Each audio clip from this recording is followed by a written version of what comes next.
Hello students, मेरा नाम है बालेंदु। कक्षा 10 के गणित के इस नई क्लास में आप सभी का स्वागत है। निर्देशांक ज्यामिति का 5वां लेक्चर है ये। आपके सामने एक एग्जाम्पल लिखा है, इसको अभी हम लोग लगाने वाले हैं, इसको हल करने वाले हैं। इस एग्जाम्पल को हल कराने के पहले मैं आपको कहना चाहूंगा कि जस्ट इससे पीछे वाला लेक्चर अगर आपने नहीं किया तो पहले उसको अटेंड कर लो। उसमें प्रॉपर तरीके से विभाजन सूत्र मैंने आपको बताया और कहा कि दो तरह का विभाजन होता है, एक अंत एक बाह्य। और अंत विभाजन का सूत्र, जो अंत विभाजन में जो एक बिंदु होती है जो एक रेखा को अंत विभाजित करती है, उसका निर्देशांक एक्स और वाई निकालने का formula m1 x2 plus m2 x1 upon m1 plus m2 और m1 y2 plus m2 y1 upon y1 plus y2, ऐसा करके। और बाह्य अगर विभाजन होता है तब यही फॉर्मूला क्या बदल जाता है, प्लस के जगह पे माइनस आ जाता है। और अगर मध्य बिंदु का निर्देशांक निकालना हो तो x को जोड़ के आधा और y को जोड़ के आधा, x1 प्लस x2 बाई 2 और y1 प्लस y2 बाई 2। ये सब बातें मैं आपको पिछली क्लास में बता चुका हूं। आप एक बार रिवाइज, उम्मीद करता हूं कि कल की क्लास को पढ़ के और कल की क्लास में जो भी फॉर्मूला मैंने लिखवाया था, बहुत सारे प्रूफ कराए थे कि कौन सा फॉर्मूला कैसे आया। ये फॉर्मूला है, लिख लो, लेकिन ये कैसे आया ये भी मैंने वहां पे बताया है। तो केवल ये नहीं किया कि बस फॉर्मूला लिख लो लिख लो लिख लो, प्रूफ भी कराया है, उपपत्ति भी कराई है। तो जिन बच्चों ने किया होगा उन्हें ये एग्जाम्पल आसानी से समझ में आ जाएगा। बहुत सारे 2-3 विभाजन सूत्र मैंने बताए थे, अंत विभाजन, बाह्य विभाजन और मध्य बिंदु के निर्देशांक। उनके ही बदौलत, उनके ही बेस्ड कुछ सवाल करने वाले हैं आज। तो पहला सवाल हमारा यहाँ पे बोर्ड पे आपको दिखाई दे रहा है। पहले इस सवाल को करते हैं, देखिएगा, इस एग्जाम्पल को हल करते हैं। सबसे पहले इसी एग्जाम्पल को करने वाले हैं। देखिए, कहता है बिंदुओं 5,1 और -10,11 को मिलाने वाले रेखाखंड को दो संबंधित 3 के अनुपात में अंत विभाजित करने वाले बिंदु के निर्देशांक ज्ञात कीजिए। यानी कि हमसे ये सवाल कुछ इस तरह से पूछ रहा है कि दो बिंदुएं हैं, इनको एक मिला दें तो एक लाइन मिलेगी।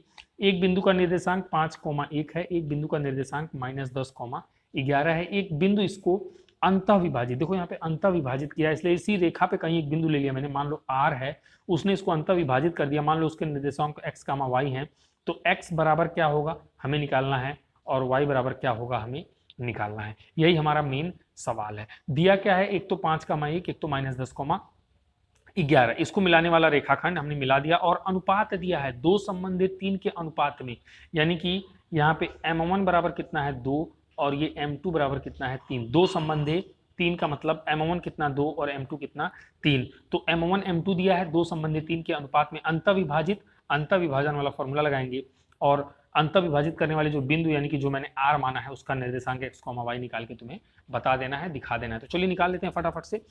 कैसे निकलेगा, अगर r x, y निकालते हैं, r x, y निकालते हैं, तो आप सभी को पता है x निर्देशांक कैसे निकलता है, m1 x2 plus m2 x1 upon m1 plus m2 से। और y निर्देशांक कैसे निकलेगा, m1 y2 plus m2 y1 upon m1 plus m2 से। फटाफट से सबकी वैल्यूज रखिए और फटाफट से इन निर्देशांकों को निकाल दीजिए। तो देखिएगा x निर्देशांक यहाँ पे m1 का मान है 2 गुणे x2, इसको आप x1, y1 की तरह मानिए और इसको आप x2, y2 की तरफ मानिए। तो x2 की जगह पे -10 रख दिया, प्लस m2 का मान है 3 गुणे x1 का मान है, यहाँ से रखेगा x1 5 है और बटे m1 प्लस m2 यानी 2 प्लस 3, 2 प्लस कितना हो जाएगा 3, कॉमा m1 y2, m1 यानी कि 2 गुणे y2 यानी कि 11 प्लस m2 यानी कि 3 गुणे y1 यहाँ से देखिए 1 बटे m1 प्लस m2 यानी कि 2 धन 3। आपको दिख नहीं रहा होगा, सॉरी, यहाँ से मैं लिख देता हूँ, दिखा देता हूँ आपको, ठीक है। अब आपको दिख रहा है। चलिए बोर्ड को थोड़ा सामने एक्सटेंड किया और आपको चीज़ें दिखाई देने लग जाएंगी, ठीक है। उम्मीद करता हूँ यहाँ तक आपको समझ में आ गया होगा। अब यहाँ पे इसको हल कर लेते हैं सिंपली। तो 10 दूनी 20, ये -20 प्लस 5 तिक्का 15 और बटे 5 हो गया, कॉमा 11 दूनी 22 और प्लस 3 इक्के 3 बटे 5 हो गया, ठीक है। अब यहाँ से बराबर में अगर देखें तो 20 में से 15 यानी कि -5 बटे 5, कॉमा 22 3 25 बटे 5। अब 5 से 5 कट गया तो 1 आ गया और 5 से करने 5 बटे 5 बचे 25, यानी कि -1 बचा और कितना बचा 5 से करने 5 बचे 25, तो यानी कि 5 बचा, यानी -1,5। तो r जो x, y निकालना था उसका निर्देशांक आ गया -1,5। यही आपका क्या है, यही आपका आंसर है। उम्मीद करता हूँ कि आपको समझ में आया होगा। सवाल को लगा लीजिए फटाफट। एक एग्जाम्पल और करते हैं। चलिए नेक्स्ट एक और एग्जाम्पल करते हैं। देखिएगा, ये थोड़ा सा कठिन सवाल है, मतलब थोड़ा सा लॉजिकल है, थोड़ा लॉजिक इसमें ज़्यादा लगाना पड़ेगा, फिर भी लग जाएगा। एक बार देखिएगा, कहता है बिंदु P, ये कुछ पॉइंट P दिया हुआ है, बिंदुओं A और B को जोड़ने वाले रेखाखंड को किस अनुपात में विभाजित करता है। यानी इसका हल देखिएगा, ये थोड़ा सा अच्छा सवाल है। कि कुछ इस प्रकार से एक पॉइंट यहाँ पे ए है, एक पॉइंट यहाँ पे बी है। ए का निर्देशांक 1/2, 3/2 है और बी का निर्देशांक 2, -5 है। सवाल को प्यार से समझिए, समझ लेंगे लग जाएगा। पी यानी कि इसके बीच में कहीं पे मान लो यहाँ पे पी होगा, इसका निर्देशांक है 3/4, 5/12। कहता है कि ए बी को जोड़ने वाले रेखाखंड को ये पॉइंट पी किस अनुपात में विभाजित करता है। तो मुझे नहीं पता किस अनुपात में, मैंने मान लिया m1 संबंधे m2, m1 संबंधे m2 के अनुपात में विभाजित करता है। मैंने यहाँ पे लिखा m1, मैंने यहाँ पे लिखा m2।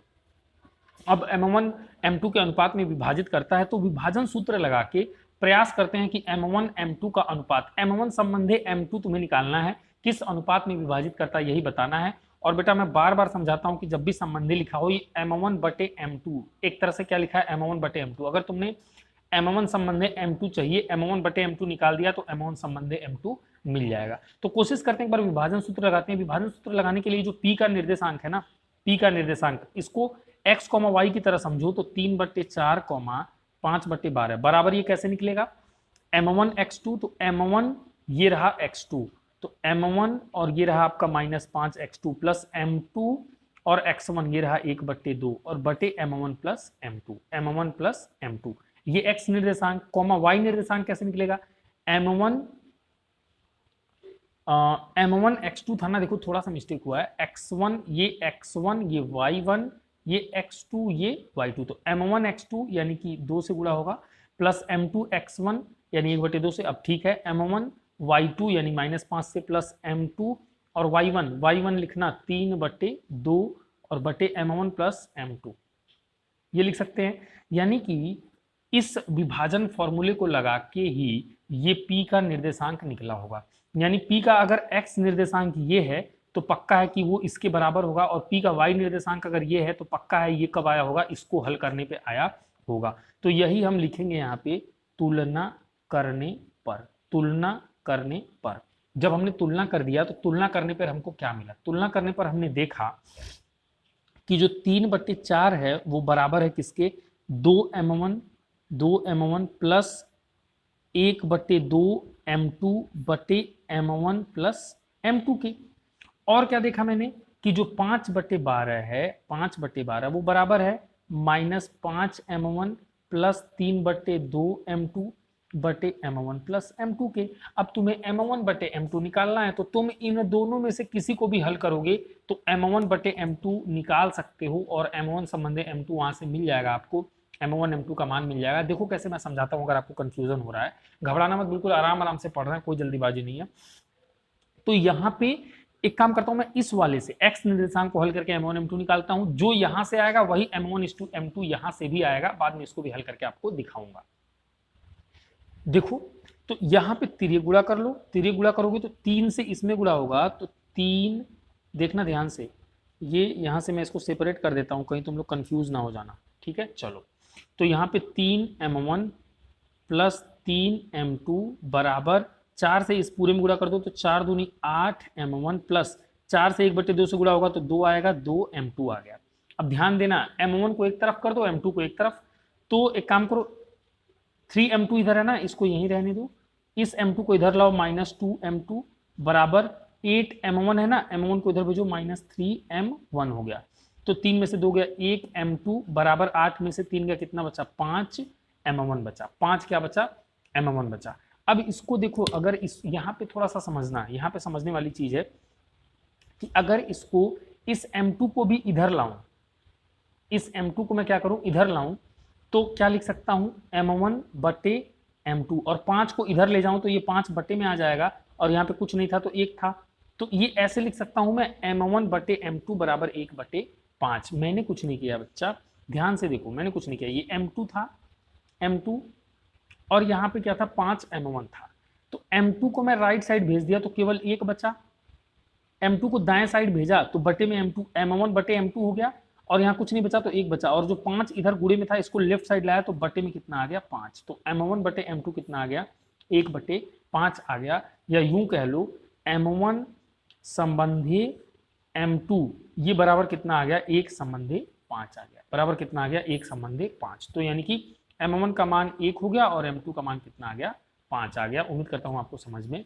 आया होगा। और यही सेम रिलेशन इससे भी आएगा, ध्यान देना, इसको भी अगर सॉल्व करोगे तो वही रिलेशन आएगा। देखो तिरक गुणा करो तो 5m1 प्लस 5m2 बराबर में 12 से गुणा करो तो -60m1 प्लस 12 से गुणा करोगे तो 2 छक्के 12 छत्रिक का 18m2 हो जाएगा, 18m2 हो जाएगा। अब देखो m1 को एक तरफ m2 को एक तरफ, तो 5m1 -60 को इधर लाओ तो प्लस 60m1 बराबर 18m2 और प्लस 5 को इधर ले जाओ तो -5m2 हो गया। यहाँ से 60 और 5 कितना होता है 65m1 बराबर कितना है 18 में से 5 गया, 18 में से 5 गया 13 बचा और ये m2 बचा। अब ध्यान से देखना m1 को यहीं रहने दो, m2 को लाओ बाएं साइड में, तो यहाँ गुणा हुआ है बाएं आएगा तो भाग हो जाएगा, बटे m2 बराबर 13 यहीं रह गया, 65 का गुणा हुआ है ना, इसको दाएं साइड भेजो तो बटे में क्या हो जाएगा 65 और 13 करने 13 पचे 65 यानी बराबर 1/5। m1 बटे m2 कितना आया 1/5 आया, मतलब बेटा क्या हुआ m1 संबंधे m2 कितना आया 1 संबंधे 5 आया, यानी m1 का मान 1 और m2 का मान 5। चाहे तुम y निर्देशांक का तुलना करके m1 m2 का मान निकाल लो तब भी सही है, चाहे तुम x निर्देशांक का तुलना करके m1 m2 का मान निकालो तब भी सही है। m1 हर बार 1 ही आएगा और हर बार 5 ही आएगा इस पर्टिकुलर क्वेश्चन के लिए, तो घबराने वाली बात नहीं है। चाहे तुम इससे निकाल लेना, चाहे इससे, दोनों से निकालने की जरूरत नहीं है। परीक्षा में अगर यह प्रश्न आ जाए तो किसी भी एक की तुलना करके निकाल के दिखा देना कि सर m1 संबंधे m2 1 संबंधे 5 आएगा, m1 का मान 1 और m2 का मान 5 आ जाएगा, आपका काम हो जाएगा। उम्मीद करता हूँ यहाँ तक आपको समझ में आया होगा। अब थोड़ा सा और कठिन डगर पे चलते हैं, थोड़ी और मुश्किल बातों का डिस्कशन करते हैं। वैसे तो काफी कुछ समझा दिया मैंने यहाँ पे, सवाल उम्मीद करता हूँ आपको समझ में आया होगा। चलिए थोड़ा सा और मुश्किल बात करते हैं, इस चैप्टर को और आगे बढ़ाते हैं। चलिए तो आगे चलते हैं। अब विभाजन सूत्र पे आधारित बहुत ही अलग अलग टाइप के क्वेश्चंस हमारे एग्जाम में देखने को मिलते हैं, बोर्ड एग्जाम में और तमाम परीक्षाओं में पूछे जाते हैं। तो विभाजन सूत्र पे आधारित जो ये अलग अलग प्रश्न हैं इनको हल कैसे करेंगे, जैसे कि अभी 1-2 क्लास पहले भी मैंने आपको जब 2 बिंदुओं के बीच की दूरी पढ़ाया था तो मैंने उससे भी अलग अलग टाइप के संबंधित प्रश्न आपको बताए थे, टाइप 1, टाइप 2, टाइप 3 ऐसे करके। तो यहाँ पे भी अलग अलग टाइप के कुछ क्वेश्चन हैं जिनके बारे में हमको डिस्कस करना है। जैसे कि यहाँ पे अगर टाइप 1 की बात करें तो संरेखीय होने से संबंधित कुछ प्रश्न पूछे जाते हैं, मतलब कि संरेखी होने से संबंधित, संरेखी से संबंधित कुछ प्रश्न हमसे हमारी परीक्षा में पूछे जाते हैं कि 3 बिंदुएं संरेखी हैं सिद्ध करिए, लेकिन हाँ हमसे दे देगा कि कौन से विभाजन सूत्र का प्रयोग करके सिद्ध करिए।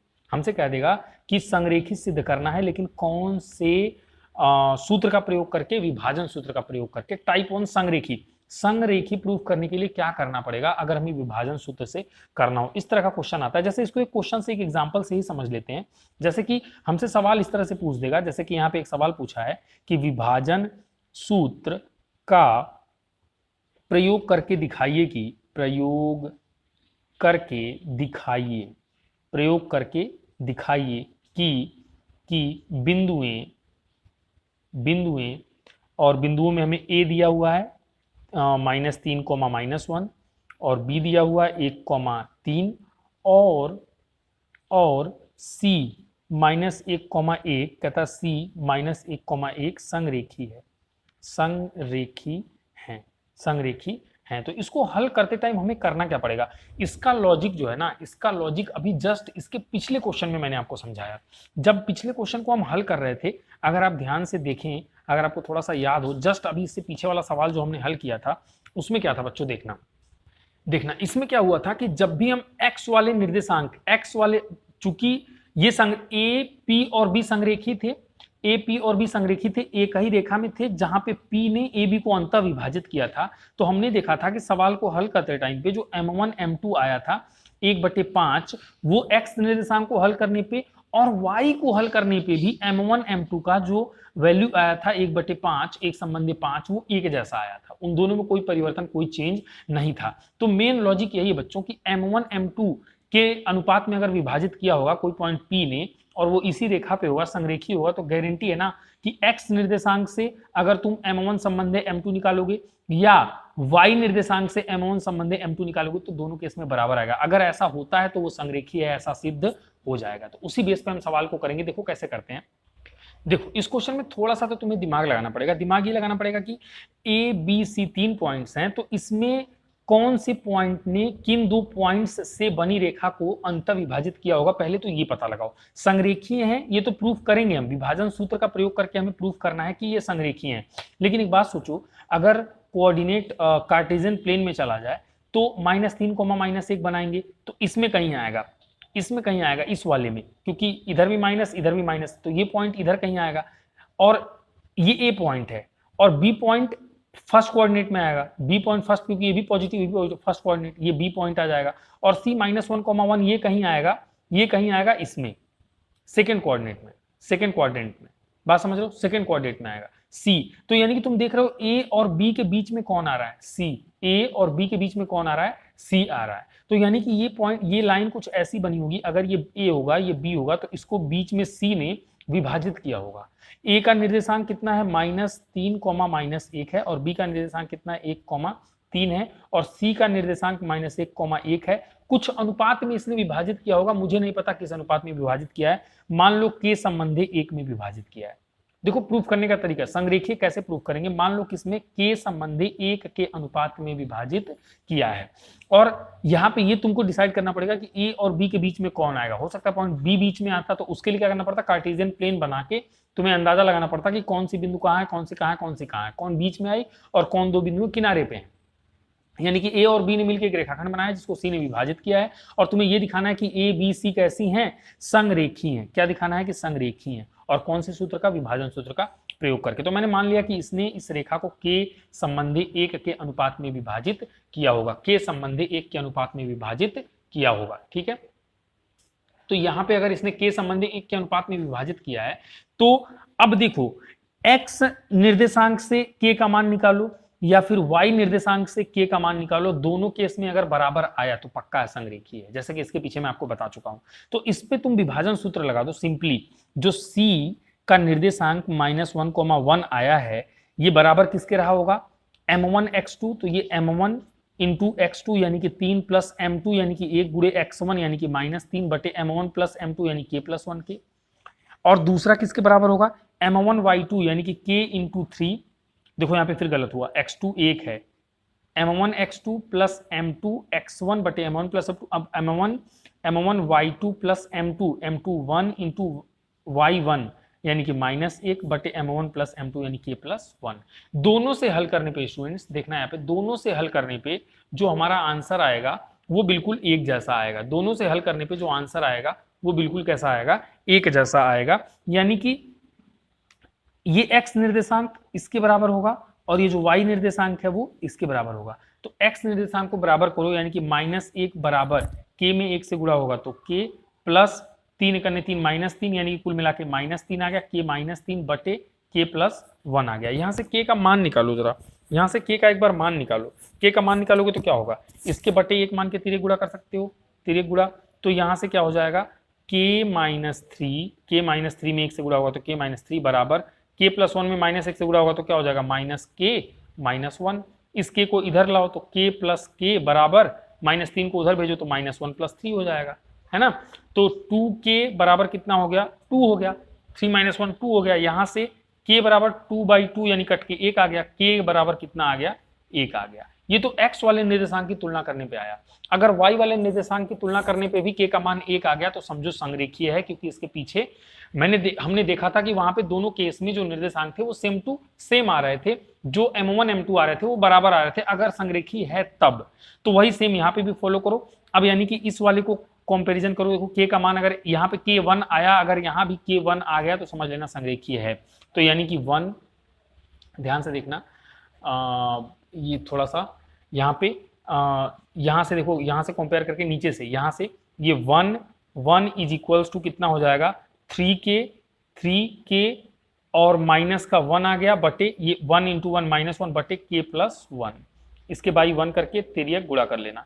तो k+1 बराबर कितना आ गया 3k - 1, k को उधर भेजो तो 3k - के बराबर 1 को इधर लाओ तो 1 + 1 हो गया, 2 बराबर 2k हो गया, k बराबर 2/2 कट के कितना आ गया 1, k बराबर यहाँ भी कितना आ गया 1। दोनों केसेस में k का मान कितना आ गया बेटा 1 आ गया। अगर दोनों केसेस में k बराबर 1 आया, दोनों स्थितियों में सेम टू सेम एक जैसा मान प्राप्त हो गया, तो यहां से कह सकते हो कि दोनों, यहां लिख देना कि दोनों स्थितियों में k का मान एक ही मिला, k बराबर 1, अतः बिंदुएं संरेखीय हैं, वो हमने प्रूफ कर दिया। संरेखीय प्रूफ करने के लिए बस इतना सा काम आपको करना होता है। उम्मीद करता हूं कि संरेखीय होना सिद्ध करना अब आप अगर कोई और सवाल आपके सामने आएगा तो आप कर पाएंगे, आप दो बिंदुओं को संरेखीय प्रूफ कर पाएंगे। कुछ नहीं करना है, दोनों पॉइंट्स के बीच में कौन सा पॉइंट है पहले वो डिसाइड कर लो। के संबंध 1 में विभाजित किया है ये मान लो, और एक्स निर्देशांक कैसे निकलता है, विभाजन सूत्र लगाओ। ये सी चूंकि बीच में है तो सी एक्स वाई कैसे निकलेगा, m1 x2 plus m2 x1, वो फॉर्मूला लगाओ। और एक बार x को तुलना करो, k का मान निकालो, एक बार y को तुलना करो, k का मान निकालो। दोनों केस में अगर k का मान एक जैसा आया तो हाँ वह तीनों बिंदुएं ए बी सी या जो भी दिया गया होगा, पी क्यू आर या जो भी दिया गया होगा, वो तीनों संरेखीय होंगी। तो उम्मीद करता हूं आपको समझ में आया होगा, संरेखीय होना आप प्रूफ कर पाएंगे। और ये तो अभी टाइप 1 था, इसके आगे type 2, type 3, type 4 different types के और क्वेश्चंस जो कि बेस्ड होंगे विभाजन सूत्र पे। किस पे बेस्ड होंगे, विभाजन सूत्र पे। विभाजन सूत्र पे बेस्ड, विभाजन सूत्र से संबंधित टाइप 2, टाइप 3, टाइप 4 के अलग अलग क्वेश्चंस जो कि हम करेंगे नेक्स्ट क्लास में। नेक्स्ट क्लास में हल करेंगे, नेक्स्ट क्लास में उसको सीखेंगे, नेक्स्ट क्लास में सीखने वाले हैं। तो क्लास मिस मत करना, अगली क्लास में जरूर आना पढ़ने, क्योंकि अब जो है वो निर्देशांक ज्यामिति के कठिन प्रश्न, कठिन चीजों को हम डिस्कस कर रहे हैं। 6.3 में से जो 17 सवाल आपकी किताब में दिए गए हैं, जिन बच्चों के पास जिस बुक से मैं पढ़ाता हूं वो किताब है, तो उसमें से मैक्सिमम क्वेश्चंस आप ट्राई कर सकते हैं। अदरवाइज आपके पास ऑल इंडिया लेवल पे कोई भी किताब हो, आप विभाजन से संबंधित प्रश्नों को वहां से हल करिए, विभाजन से संबंधित प्रश्नों को वहां से करने का प्रयास कीजिए। जरूर आपसे 2, 4, 10 क्वेश्चन जरूर आपसे लगेंगे, आप लगाइए। और विभाजन सूत्र से संबंधित और भी डिफरेंट टाइप्स के कठिन प्रश्न, संबंधित जो महत्वपूर्ण प्रश्न हैं, डिफरेंट टाइप हैं, टाइप 2, टाइप 3, टाइप 4, उसकी बात हम करेंगे नेक्स्ट क्लास में। आज के लिए इतने रखते हैं, बाकी बात करेंगे नेक्स्ट क्लास में।